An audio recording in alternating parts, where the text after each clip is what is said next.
Amma's kitchen. എല്ലാവരും സുഖമായിരിക്കുന്നുവെന്ന് കരുതുന്നു. എല്ലാവർക്കും അമ്മാസ് കിച്ചണിലേക്ക് സ്വാഗതം. ഞങ്ങളുടെ റെസിപ്പീസ് ഒക്കെ എല്ലാവരും കാണുന്നുണ്ടെന്ന് വിചാരിക്കുന്നു. എല്ലാവർക്കും അത് ഇഷ്ടമായിട്ടുണ്ടെങ്കിൽ ഞങ്ങളുടെ വീഡിയോ ലൈക്ക് ചെയ്യുക, അതോടൊപ്പം സബ്സ്ക്രൈബ് ചെയ്യുക, കമൻസുകളെല്ലാം ഞങ്ങളെ അറിയിക്കുക. നമ്മളൊരു മസാല ദോശ തയ്യാറാക്കാനുള്ള പരിപാടിയാണ് കേട്ടോ. അതിനായിട്ട് മസാല ദോശ തയ്യാറാക്കുമ്പോൾ ഒരു 2-3 ടിപ്സുകൾ ശ്രദ്ധിച്ചു കഴിഞ്ഞാൽ രുചികരമായി നമുക്കത് കഴിക്കാൻ പറ്റും. ഒന്നാമത്തെ ടിപ്പ് എന്നാന്ന് വെച്ച് കഴിഞ്ഞാൽ, ദോശ തയ്യാറാക്കുന്ന മാവിന് അധികം പുളി പാടില്ല. പുളിച്ചു പോയി കഴിഞ്ഞാൽ അതൊരു ഒരു ചീത്ത ടേസ്റ്റായി മാറും. 1. 2, ദോശ ചുടുന്നത് ഒരു ബർണറിൽ നമ്മൾ ദോശ ചുടുന്നതോടൊപ്പം മറ്റേ ബർണറിലും അതിന് കഴിക്കാനുള്ള മസാല തയ്യാറാക്കിക്കൊണ്ടിരിക്കണം. അപ്പം രണ്ടിനും ഒരേ ചൂടുണ്ടാവും. അതേ ചൂടിൽ തന്നെ ദോശ പാകമായി കഴിയുമ്പോൾ മസാല ആ ദോശയുടെ 1/4 പാത്രം സ്പ്രെഡ് ചെയ്ത് വെക്കണം. വെച്ചിട്ട് അത് ഒരു വശം അങ്ങ് മടക്കിയിട്ട് നമ്മൾ ബർണറിൽ നിന്ന് എടുത്തൊരു പ്ലേറ്റിലെടുത്ത് വെക്കണം. അതിനുശേഷം ഈ ഫോൾഡ് ചെയ്ത് വെച്ചിരിക്കുന്ന ഭാഗം തുറന്നിട്ട് അതിലേക്ക് ചട്നി നമ്മൾ നിറച്ച് സ്പ്രെഡ് ചെയ്ത് വെക്കുക. എന്നിട്ട് വീണ്ടും അടച്ചു വെക്കുക. ദോശയുടെ ആ പോർഷൻ അടച്ചു വെക്കുക. അത് കഴിഞ്ഞ് മീതെ സാമ്പാർ നല്ല കൊഴുക്കെ ഒഴിച്ചിട്ട് ഒടിച്ചൊടിച്ച് നമ്മളത് കഴിക്കുക. അപ്പോൾ മസാലയുടെ ടേസ്റ്റും ചട്നിയുടെ ടേസ്റ്റും സാമ്പാറിൻ്റെ ടേസ്റ്റും കൂടെ കൂടുമ്പോൾ വളരെ രുചിയായിരിക്കും. അത് അടിപൊളി മസാലയായിരിക്കും. അതാണ് നമ്മൾ മസാല ദോശ ഉണ്ടാക്കുമ്പോൾ നമ്മുടെ ടിപ്സുകൾ. ഇനി നമുക്ക് കിച്ചണിലേക്ക് കയറി മസാല ദോശ തയ്യാറാക്കാം. അതെ, നിങ്ങൾ പോരെ നമ്മളോടൊപ്പം കിച്ചണിലേക്ക്. വീഡിയോ ഇഷ്ടമായെങ്കിൽ എന്നിട്ട് ലൈക്ക് ചെയ്യണം, സബ്സ്ക്രൈബ് ചെയ്യാനും മറക്കരുത്. അപ്പൊ നമുക്ക് കിച്ചണിലേക്ക് പോവാം. നാളെ നമ്മളൊരു മസാല ദോശ ഉണ്ടാക്കാനുള്ള പരിപാടിയാണ്. അതിനായിട്ട് നമ്മൾ ഇന്നിപ്പോൾ വൈകിട്ട് ഒരു 10:30 അടുത്തു സന്ധ്യയ്ക്ക് സമയം. നമ്മൾ അതിനുള്ള അരിയും ഉഴുന്നും ഒക്കെ വെള്ളത്തിലിടാനായിട്ട് ലൈവ് എടുക്കാൻ തുടങ്ങുവാണ്. അതിന് നമ്മൾ 1 ഗ്ലാസ് വടിച്ച പച്ചരി, അത് നമ്മൾ ഒരു ചെരുവത്തിൽ വെള്ളത്തിലിട്ട്. ഇനി ഇതെന്താ ചെയ്യണേന്ന് വെച്ച് കഴിഞ്ഞാൽ, ഈ അരി വെള്ളത്തിലിട്ടത് കഴുകി വൃത്തിയാക്കി ഇതിന് ഒരു 2-3 ട്രിപ്പ് അരി വെള്ളം മാറ്റി കഴുകി വെച്ച് ഞാൻ ഇതുപോലെ വെള്ളം ഒഴിച്ച് അടച്ചു വെക്കും. അപ്പം പിന്നെ രാവിലെ ആട്ടുമ്പോൾ പിന്നെ കഴുകണ്ട. പിന്നെ ഇത് ജസ്റ്റ് കഴുകാനായിട്ട് ഇട്ടത്. അപ്പം ഞാനത് കാണിച്ചെന്നേ ഉള്ളൂ. പിന്നെ ഇതൊരു 3 ട്രിപ്പെങ്കിലും കഴുകി വെച്ച് നല്ല വെള്ളം ഒഴിച്ച് അടച്ചു വെക്കും. പിന്നെ ഈ പച്ചരി അല്ലേ? അതെ, പച്ചരി ഫൈൻ പച്ചരിയാട്ടോ. നമ്മൾ ഫൈൻ പച്ചരി ഉപയോഗിക്കണം എല്ലാത്തിനും. അപ്പം, ഇഡലി, ദോശ, പുട്ട എല്ലാത്തിനും. ഇനി 1 ഗ്ലാസ് വടിച്ച് നമ്മളെടുത്ത അരിക്ക് നമ്മൾ ഈ ഗ്ലാസ്സിന് തന്നെ 1/2 ഗ്ലാസ് ഉഴുന്നെടുക്കും. ഉഴുന്ന് നമ്മൾ ഫൈൻ ഉഴുന്നോ ഉപയോഗിക്കുന്നത്.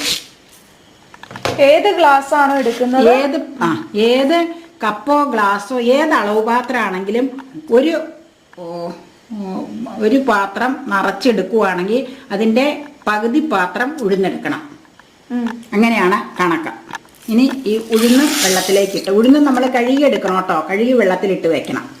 എന്നിട്ട് ഉഴുന്നിൻ്റെ കൂടെ നമ്മൾ 1 വാളം ഉലുവ ഇടണം. ഉലുവ എന്നാന്ന് ഒരു പ്രത്യേക ടേസ്റ്റ് വരും. പെട്ടെന്ന് പുളിക്കാനും നല്ലതാണ്. ഒരു പ്രത്യേക ടേസ്റ്റും ഉണ്ടാവും. 1/2 ഗ്ലാസ് 1 ഗ്ലാസ് അരി, 1/2 ഗ്ലാസ് ഉഴുന്ന്. ആ ഉഴുന്ന് വെള്ളത്തിലേക്ക് ഉഴുന്നിട്ടു. അരി കഴുകുന്നത് പോലെ തന്നെ ഉഴുന്നും കഴുകിയെടുക്കണം. അതിലേക്ക് 1 നുള്ളു ഉലുവയും ചേർത്തിട്ടുണ്ട്.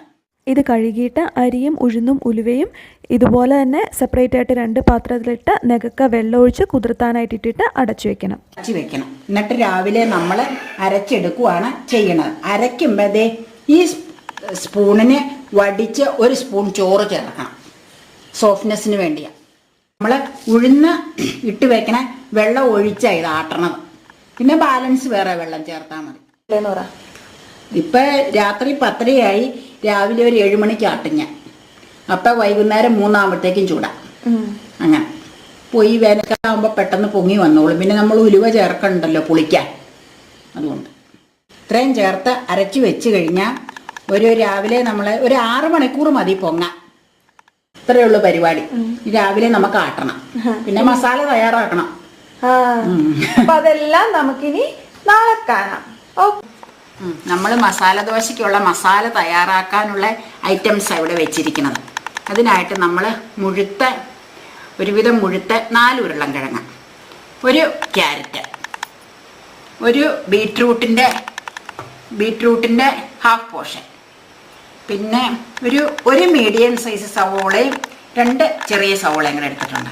അങ്ങനെ 2 പച്ചമുളക്, എരിവ് ചിലപ്പോൾ കൂടി പോകും അധികം പച്ചമുളക് ഇട്ടാൽ മസാലയും കൂടെ ചേർക്കുമ്പോൾ.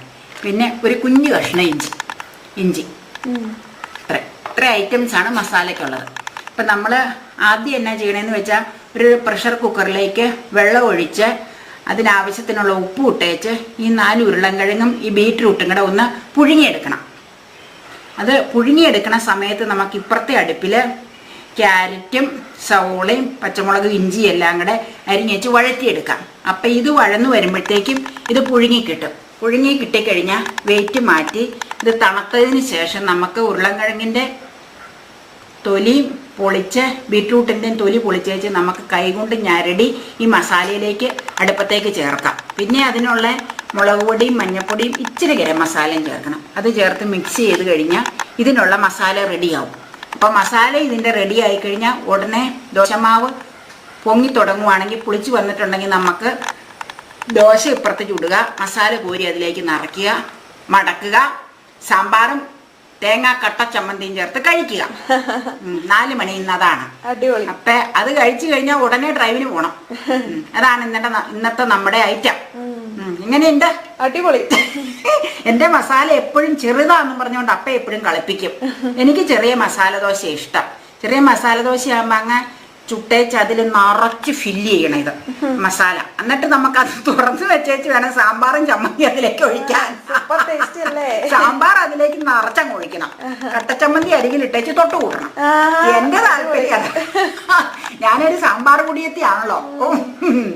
പിന്നെ നമുക്ക് ഉരുളൻകിഴങ്ങ് പുഴുങ്ങാൻ നോക്കാം. ബീറ്റ്റൂട്ട് ഉരുളൻകിഴങ്ങ് പുഴുങ്ങാൻ തുടങ്ങും. അതിനായിട്ട് കുക്കറിൽ വെള്ളം ഒഴിച്ചു. കല്ലുപ്പാട്ടോ ഞാൻ ഇട്ടത്. സ്വല്പം ഉപ്പ്, ഏതുപ്പ് വേണമെങ്കിലും ചേർക്കാം. സ്വല്പം ഉപ്പ് അതിലിട്ടു. ഇനി നമ്മൾ ഉരുളൻകിഴങ്ങ് അതിലേക്ക് വേവിക്കാൻ ഇടുക. 4 കിഴങ്ങ് എടുത്തിട്ടുണ്ട്. ഇനി ഒരു പീസ് ബീറ്റ്റൂട്ട്. നകക്ക വെള്ളം വേണം കേട്ടോ, എന്നാലേ പുഴുങ്ങാൻ. ഇനി നമുക്ക് അടപ്പ് കൊണ്ട് അടയ്ക്കാം. അടപ്പ് കൊണ്ട് അടച്ചിട്ട് ഫുൾ ഫ്ലെയിമിൽ നമുക്ക് ഗ്യാസ് ഓൺ ചെയ്യണം. ഓൺ ചെയ്തിട്ട് നമുക്ക് എയർ വന്നു കഴിയുമ്പോൾ ഒരു 5 വിസിലടിച്ചാൽ മതിയാവും. മുഴുത്ത കിഴങ്ങായതുകൊണ്ട് ശരിക്കും വേവ് കയറണം, കുഴയണം ഇത്. എന്നാൽ ആ മസാല കുഴഞ്ഞിരിക്കണം നമുക്ക്. എന്നിട്ട് നമുക്ക് 5 വിസിലടിച്ച് കഴിയുമ്പോൾ ഓഫ് ചെയ്തിടാം. ഓഫ് ചെയ്ത് വെച്ച് എയർ പോയി കഴിയുമ്പോൾ വെയിറ്റ് മാറ്റി നോക്കാം. അപ്പോഴത്തേക്കും ഈ അടുപ്പിൽ നമുക്ക് ഇതിനുള്ള ഈ മസാല റെഡിയാക്കാം. ഇങ്ങേച്ച് വഴറ്റിയെടുക്കാം. ഓക്കെ, ശരി.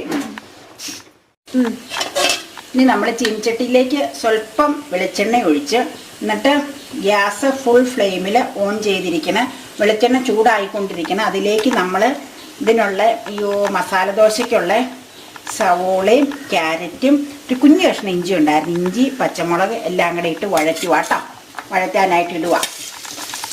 ഈ ഉരുളൻകിഴങ്ങ് നമുക്ക് മറ്റേ അടുപ്പിൽ വേവണുണ്ട് കേട്ടോ. ഇത് ഒരുവിധം മുക്കാലും വഴന്ന് കഴിയുമ്പോഴത്തേക്ക് നമ്മൾ ഉരുളൻകിഴങ്ങും ബീറ്റ്റൂട്ടും കൂടെ എടുത്ത് തണുപ്പ് മാറിക്കഴിയുമ്പോൾ അത് കൈകൊണ്ട് കുഴച്ചിതിലേക്ക് ചേർക്കാം. ഇത് ഒത്തിരി ഡാർക്ക് ബ്രൗൺ ആവണ്ട വഴരാൻ. എന്താണെന്ന് വെച്ചാൽ മസാലയുടെ അകത്ത് ബ്രൗൺ കളർ അല്ലല്ലോ ഉള്ളിയൊക്കെ ഇരിക്കുന്നത്.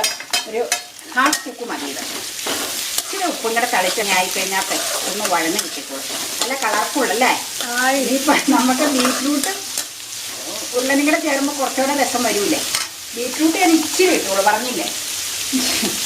ഇച്ചിരി ഉപ്പും കൂടെ ചേർത്തേക്ക് നമുക്ക് വഴറ്റാം. ലാസ്റ്റ് ആ മസാലകൾ ചേർക്കണം. ഇത് മതിയോ?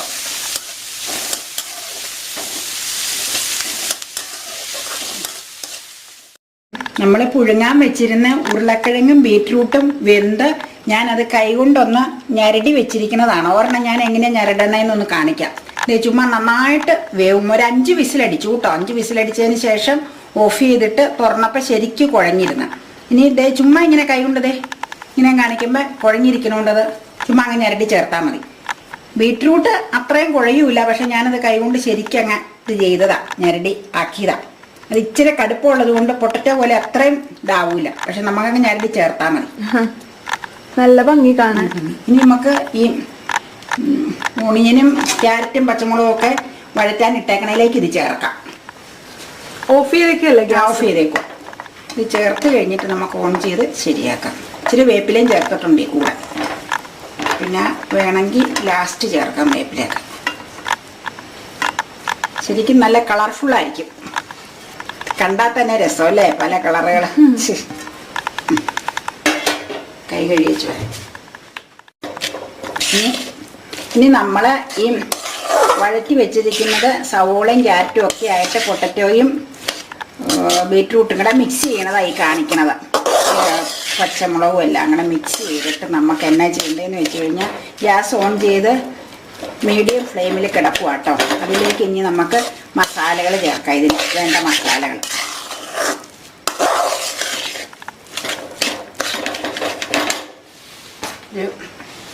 എരിവ് എങ്ങനെയാണ് ഓരോരുത്തർക്ക് വേണ്ടതെന്നനുസരിച്ച് മുളക് പൊടി ചേർത്താൽ മതി. ഞാൻ കുറച്ചേ ചേർക്കുള്ളൂ. നമുക്ക് മസാലയ്ക്ക് അധികം എരിവ് താല്പര്യമില്ലാത്തതുകൊണ്ട്. പൊടിക്ക് മുളക് പൊടി, പൊടിക്ക് മഞ്ഞപ്പൊടി. ഇപ്പൊ ഗ്യാസ് ഓൺ ചെയ്തോ? മിഡിലല്ല, ഏറ്റവും സിമ്മില്.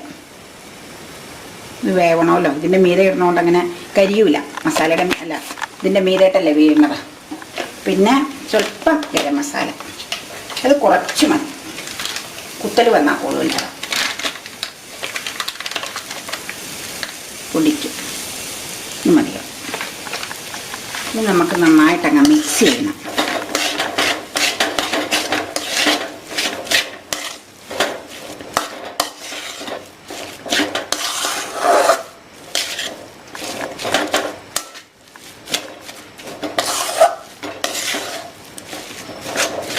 രസമില്ലേ കാണാൻ? ഹായ്, അടിപൊളി.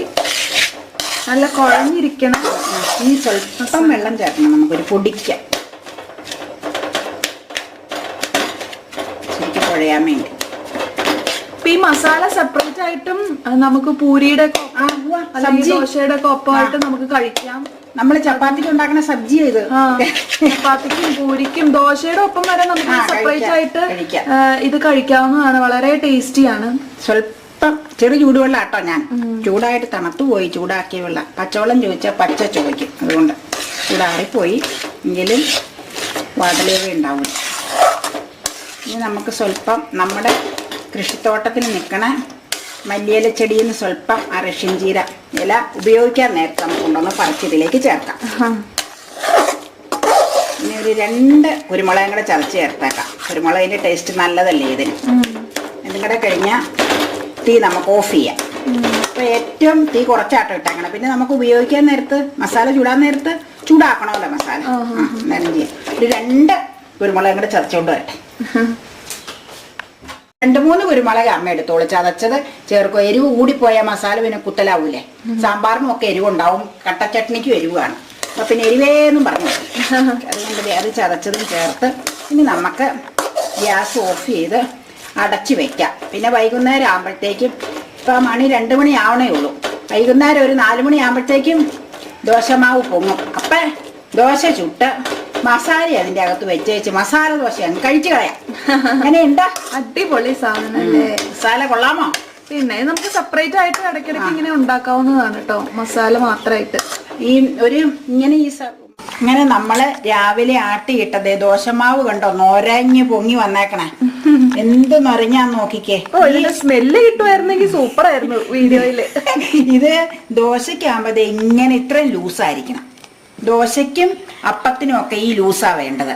ഇഡലി ചുടുമ്പോ എങ്ങനെയാന്ന് വെച്ചാൽ ഇതില് കുറച്ചോടെ കുറുകിയിരിക്കണം. അപ്പൊ വെള്ളം കുറച്ച് ചേർത്ത് അരക്കണം ഇഡലിക്കാകുമ്പോ. ദോശയ്ക്കാകുമ്പോ അരയ്ക്കുമ്പോ തന്നെ സ്വല്പം കൂടെ വെള്ളം ചേർത്ത് അരച്ചു കഴിഞ്ഞാൽ ഈ ലൂസ് പാകത്തിന് കിട്ടും. അല്ലെങ്കിൽ ദോശ ചുട്ട കള്ളപ്പം പോലെ ഇരിക്കും. അപ്പൊ ഇത്രയും ലൂസ് വേണം. എന്തൊരു പതയാന്ന് നോക്കിക്കേ. എനിക്ക് തന്നെ കൊതി തന്നെ.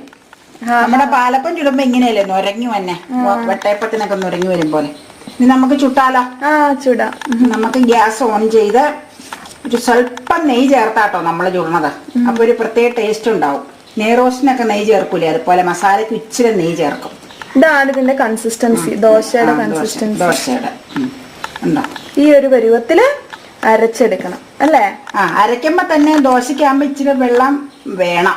ഇഡലിക്കാകുമ്പോ ഇതിലും ഒരു സ്വല്പം വെള്ളം കുറച്ച് ചേർത്ത് അരയ്ക്കണം. അത്രേ ഉള്ളൂ, വേറെ നോക്കാനില്ല. നമ്മുടെ തവ ചൂടായി വന്ന ഒരു സ്വല്പം നെയ്യ് ചേർക്കുക കേട്ടോ. സ്വല്പം മതി, ഒരുപാടായ നെയ്റോസ്റ്റിന്റെ കുത്തൽ പോലെ വരും. ഫുൾ ഫ്ലെയിമിലാ ഒന്ന് ചുറ്റിക്കാം. എല്ലായിടത്തും ഒന്നങ്ങ് വ്യാപിച്ചോട്ടെ നെയ്യ. ഇങ്ങനെയുണ്ട് സ്മെല്ല? അടിപൊളി. ഇനിയിപ്പൊ നമുക്കൊരു സ്വല്പം തീ കുറയ്ക്കാം, അല്ലെങ്കിൽ ചിലപ്പോൾ വങ്ങിപ്പോവും. മീഡിയത്തിൽ ഇച്ചിരി കൂട്ടിയാട്ടോ ഇട്ടേക്കണേ. ഇനി കോരി ഒഴിക്കുക. ചെറിയ മസാലയായിട്ട് ചൂടാ അല്ലേ? ഒരു അരക്കം കയ്യിലിങ്ങടെ ഒഴിച്ച് കുട്ടികൾക്കൊക്കെ കഴിക്കാൻ പാകത്തിന് കുഞ്ഞു മസാല ദോശ. അവർക്ക് എപ്പോഴും കുഞ്ഞിതല്ലേ ഇഷ്ടം. ഇനി അവിടെ കിടന്നാവട്ടെ.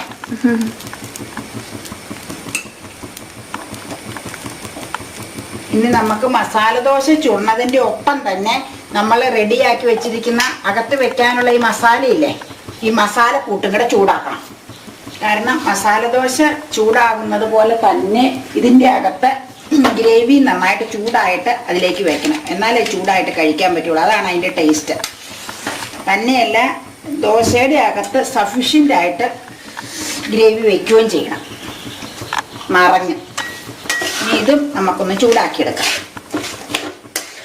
മസാലയും നല്ല നിറമല്ലേ, കളർഫുൾ. പിന്നെ വെന്ത് വന്നപ്പോൾ നമ്മൾ ഇതിലേക്ക് മസാല ചേർക്കുക കേട്ടോ. വേവായി മസാല ചേർത്തേച്ച് നമുക്കങ്ങ് മടക്കാം.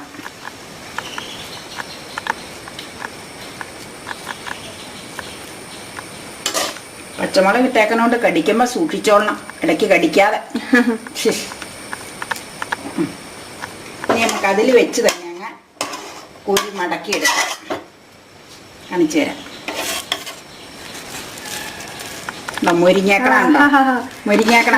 ബ്രൗൺ കളർ, അതാണ് കറക്റ്റ് അതിന്റെ പാകം. അടിപൊളി അടിപൊളി, സൂപ്പർ. നമുക്ക് പ്ലേറ്റിലേക്ക് മാറ്റിയാലോ? ഇത് പിന്നെന്താ, അവിടെ പ്ലേറ്റ് വെച്ചേക്കണം. സൂപ്പർ മസാല ദോശ കൊണ്ട് വെച്ചു. നമ്മുടെ മുമ്മ special easy to make masala dosa ഇവിടെ റെഡി ആയി കഴിഞ്ഞു.